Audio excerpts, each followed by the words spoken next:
Welcome, training vlog. I am still so ungodly sore from the pig squat on Monday. So sore. But front squat presses and front squats today. It's a fact in weightlifting, you always start with 50 kilos. It's been researched, made analysis. So sore. So this will be a little bit longer of a training vlog because I'm going to combine a couple days. Over this weekend, I went camping up in Forest Lakes here in Arizona. It was a lot of fun. So just getting back to putting this kind of all together. Front squat, push press, kind of working on that good, strong overhead position. Nice internal rotation, good, strong upper back, getting the head up and through.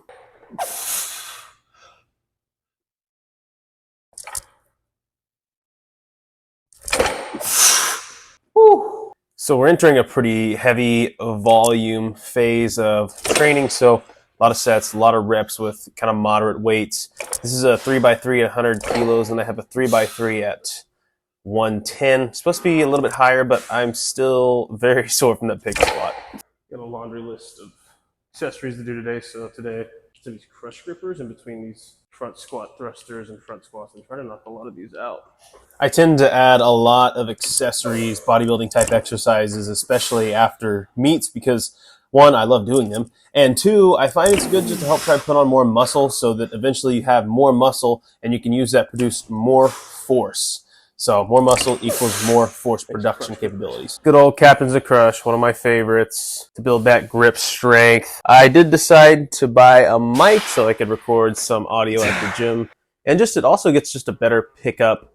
I find at the gym there's a lot of stuff that I want to talk about, but I end up forgetting about it, and then I come back home and I don't remember what I wanted to talk about, so I forget about what I wanted to discuss on the videos. And so now I have the mic, so I'll be able to talk about those things when I'm there. A little sloppy. Talking to a hand therapist about grip training. He told me a lot of the time people try to train their grip like this, but really you want to train the grip like you would if you had to carry something for a long holding isometric squeeze on whatever you're using. Build that isometric strength, recruit more motor units over time. Last set, 3x3, 110. Definitely feel my quads. Front squats next will be great. When you train your grip, be sure to include different hand positions, but also make sure that you're prolonging that set longer than 1 to 2 second squeeze. Get that longer squeeze set, 10 seconds plus, so you can really get that isometric squeeze. Developing the quads, like you got to really let those knees travel forward to put a lot of strenuous development on them, which I think will benefit weightlifters because we're always kind of in like a turned down position, which is fine, right? But it's good to work those different foot positions so you can kind of hone in on just building like the straight quad strength and everything. I think that's often overlooked with weightlifters, is taking time away from weightlifting and getting better at other athletic endeavors. It's helped me out a lot. Take time away from weightlifting training to train like an athlete, like a football player, a basketball player, a baseball player. Train athletically for a little while. You don't have to be doing weightlifting specific training year round to be good at weightlifting, especially the more advanced you get. It's the same with the extensors. I like to do long sets, multiple reps, and once they really start to burn out, hold for that last little bit as long as you can. Build that lateral extensor forearm mass. We're going to superset forearms with squats. Crush grippers, extensors, followed by front squats. The ultimate superset. And this is honestly something that I also kind of suffered from a little bit too, was the thought that going away from weightlifting for an extended amount of time, be that 8, 12, 16 weeks, and training differently was going to really put a damper on my ability to progress as a weightlifter. But it's actually quite the opposite. You'll make a lot of progress just training as an athlete and getting away from the lifts for a little while. Now, don't get me wrong, you don't have to completely stop snatch and clean and jerk. You can do 1, 2, or 3 days where you do a snatch and a clean and jerk, but it doesn't have to be this high stakes, like work on my specific technique and get so caught up in the weeds and details that you just get overwhelmed, right? Just do some explosive lifts like the snatch and clean and jerk, but also train other athletic properties. Other athletic endeavors that I found that really benefit weightlifting is sprinting, jumping, single leg activities, lateral movements, basic strength training with deadlifts, squats, unconventional deadlifts like Zercher deadlifts, all these different things. Progressively overload them like you would with any sort of other strength training. Take a little time away from weightlifting, come back and watch how your lifts go up. So there's obviously a lot more nuance to the idea of going and doing other athletic endeavors. So let's say you are a new novice weightlifter. You've been doing it for maybe 6 months to a year. Your technique still isn't very proficient yet. Taking time away from weightlifting for other athletic endeavors will probably be a little more of a detriment for you because you haven't built those neuromuscular patterns to just come back and just kind of revitalize them up. And what I mean by the neuromuscular patterns is after a long time of doing the same thing over and over again, the neurons that wire to that movement have been so ingrained in the brain that taking time away from a snatch and clean and jerk, you might take a little effect, might take a little longer to come back to it, but when you've done it for so long, coming back to the movement, those neurons refire up a lot faster. And if you're a beginner, those neurons that wire that motor pathway are not as solidified as you were if you've been doing it for 4 or 5 years. So with that being said, all these big mumbo jumbo words about neural pathways, if you're a relative new beginner to weightlifting, focus your time on getting the proper technique down and building those strong neural pathways for specific movements of the snatch and clean and jerk. If you're a more advanced or you've been doing it for a much longer time, you have the experience of doing the snatch and clean and jerk for a couple of years on end, and you're getting kind of burnt out, or you just feel you really plateaued, feel free to take a block or two away from weightlifting and just get better at other athletic endeavors that are more explosive, require strength, and a lot of power that could easily kind of carry over to weightlifting. So now we're at our next training day, which was Friday the 19th or 18th, something like that.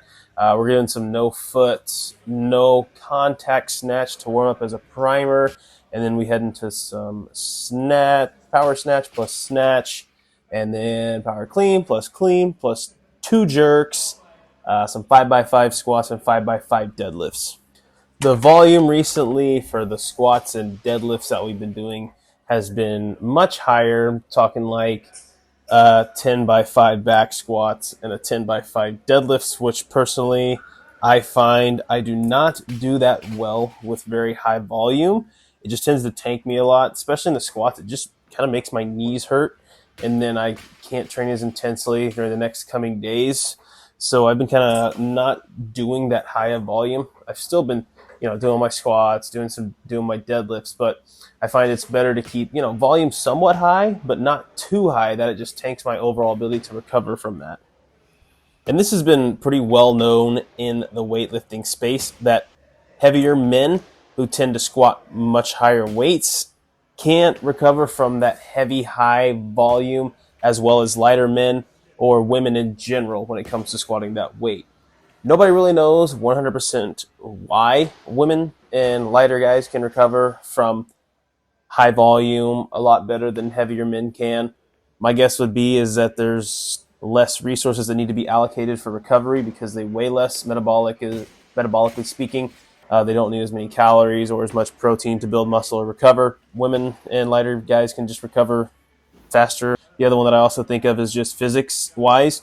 The range of motion is generally less for smaller men and women, as they're just generally smaller than large heavyweights, and the weight that they're lifting overall is less in absolutes, just because women and smaller men are physiologically weaker than large heavyweight men. So if there's some other factors that weightlifters know of, please let me know. I'd love to hear, but that's just kind of my hypothesis as to why. Finishing out here with back squats, I did 5x5, 2 sets at 170, one at 180, one at 190, and the last one at 200.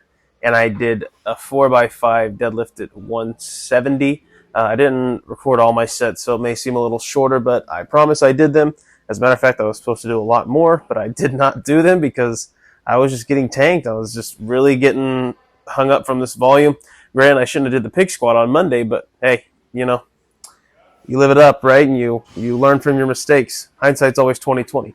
So here's our 200 kilo back squat set at 5. Pretty good one. This third one you're going to notice was definitely a grinder. I can't remember exactly what happened on that one, but I think I just didn't feel the best. I think I lost my balance a little bit and went forward, but we recovered back with this fourth one that was not bad at all. And then our numero 50 here, piece of cake. Best set of 200 kilos is actually 10 reps. So that was a while ago. I should be able to do something of that nature if I was just going to grind it out. But here's our deadlifts at 170. Everything's feeling good. Kind of moving into this block. Looking forward to keep training for the American Open Finals. If you watch this all the way through, I appreciate you watching. And I think I'll be getting back on to things next week. I might start collabing some of these training vlogs into just longer ones. That way they're all together. But as for now, we'll keep them separated day to day. Didn't record any accessories because I did not do any today. Because like I said, I was just tanked. But after this, went back home and got ready for Forest Lakes over the weekend. It was a fun time up there. Rode some quads, seen some horses, all that good stuff. So thanks for watching. We'll see you next time.